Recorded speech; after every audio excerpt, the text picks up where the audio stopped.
rough A, I can't, this is it, ITA 595 or something like that. So you say you have a son, he's 9, he's starting to love soccer. You think he's a little bit behind, and so your question is, what should the goals be? Should you use VR? Should you use VR? Should you have personalized training? Okay, so let's start going through these one by one.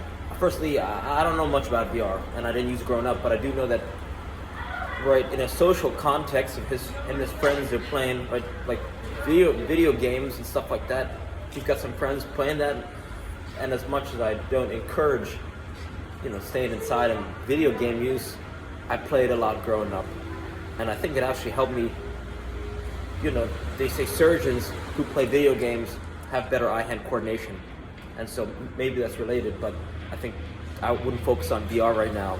If you say that you play a little soccer a little bit, I think that's a great place to start, because if you have the ability to just be able to pass back and forth with him and juggle with him, I think this is something that most parents, they undervalue it, right? They overvalue going and getting skills training and speeds training and strength training. And I'm not saying that those aren't good things to invest time and energy into, but I think a lot of parents, they don't even spend 60 seconds a day, right, with a ball or even a balloon, right? They say, oh, well, it's too hard and I'm gonna make my kid worse.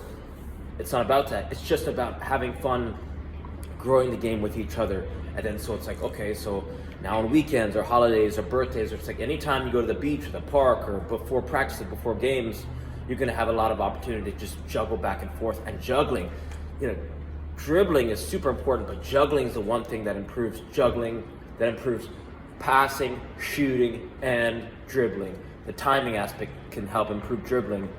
And so you could say juggling is like rhythmic passing, or you could say juggling is like rhythmic shooting. And so this is a great place to start.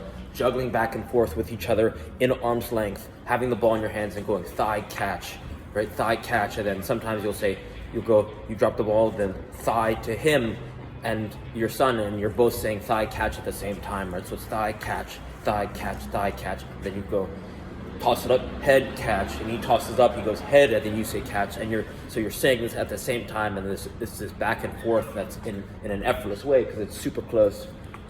What's up? And so that's a good place to start. No, I don't. I'm filming soccer videos. You what? Filming soccer videos. Oh shit, I don't know. All right, I'll see you later.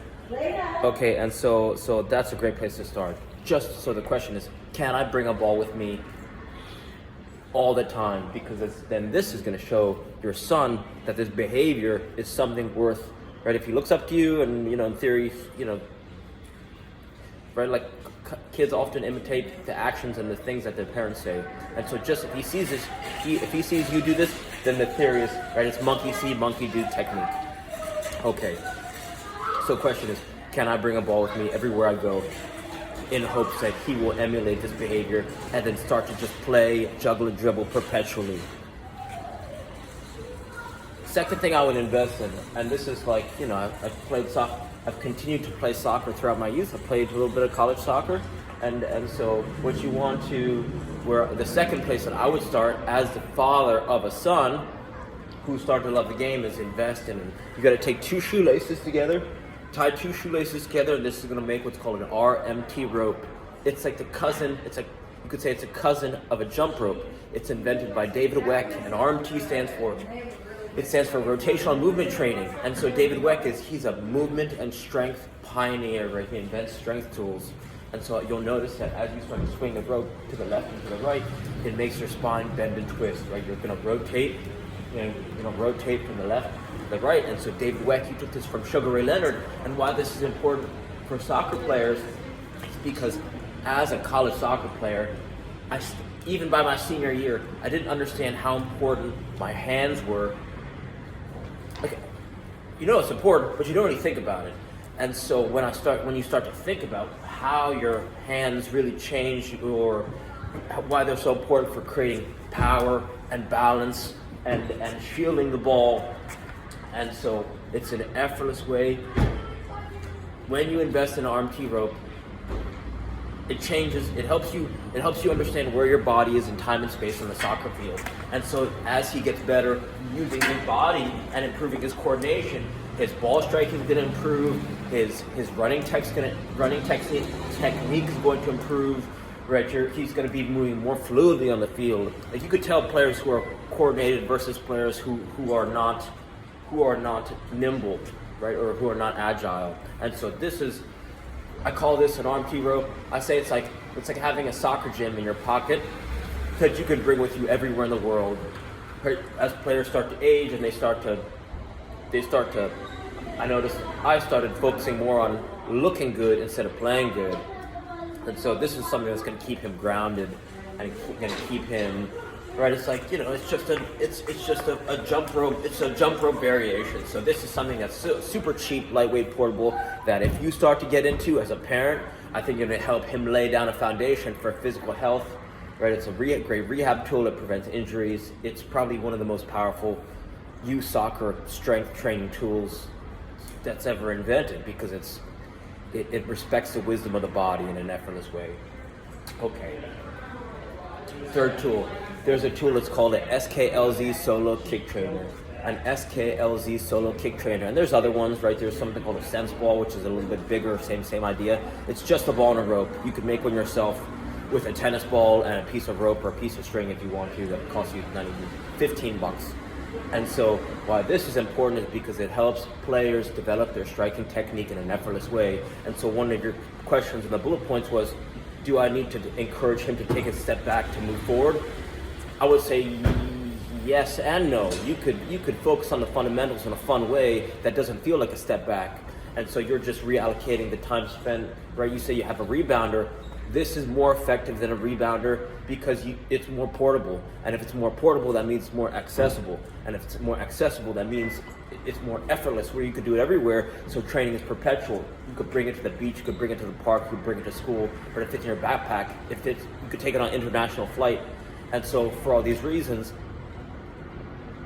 you're going to use it more. It's easier to use than a rebounder, right? You can't bring a rebounder. It's hard to bring a rebounder to the park or to the gym or to the game field. And in theory, he would need you to help him do that. So you're what you're trying to do. In theory, the goal is to make him interdependent and show him how to make soccer training. How do I you're basically saying, how do I encourage this growth and love of the game that he has? And so the way that you're going to kill that, right? The way that you're going to kill that flower is by turning the soccer into like a chore. And so another one of your questions is, should we do personal training or should we have a skills coach? I think, yeah, if you guys got those assets, and right, go check out karate class. Go check out like the more classes and different coaches he tries out. Like, let's say you go to a skills trainer and you say, oh, I like how the way this skills trainer does a warm up, and I like how the way this trainer, and I like how he does a finishing drill. But then let's say maybe you go to a different, to test out a different coach, and you say, oh, I like the way that this coach did their juggling routine, or I like how they did their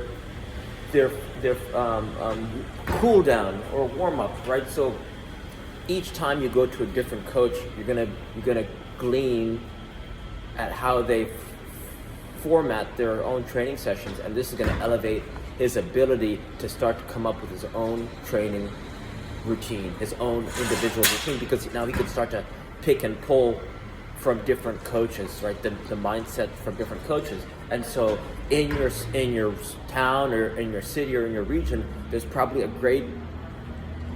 there could be a great yoga teacher, there could be a great Pilates teacher, there could be a great gymnastics coach. You have to do a little bit of research investigation. Right, and it's going to build his self-confidence and his physical strength and his mind, right? Get him into, see if there's a great Muay Thai class or kickboxing or karate class, right? You got to see who's got a track record of success where they're demonstrating that they're just great teachers. And so you'll notice movement translates, right? Like, and I'll link some videos that are just stuff I wish I knew as a as a youth player, as a freshman in high school and a freshman in college, senior in college, right? I'll just link a few videos to you. And so those are great places to start. Can I invest in an RMT rope? Can I invest in an SKLZ solo kick trainer for myself as a parent so that I can demonstrate, not as a gift for my son who I hope to use it? You got to master it first to use monkey see, monkey do technique. And yeah, those are great places to start. And then question number 3, can I bring a ball with me everywhere I go? So I know that seems like a lot. It's just 3 questions. Can I bring a ball everywhere? Can I invest in an RMT rope with 2 shoelaces, right? Can I just make one? 2 shoelaces? And then can I invest in a SKLZ solo kick trainer? With those 3 tools, you'll see a significant change in his abilities almost overnight. You put that, he sees you having fun with that SKLZ solo kick trainer, man, he's gonna be on that thing like glue. And the key is you want to set it to his height, but you want to be the one to use it, right? So give that a try. Reach out with any questions. All right, thank you.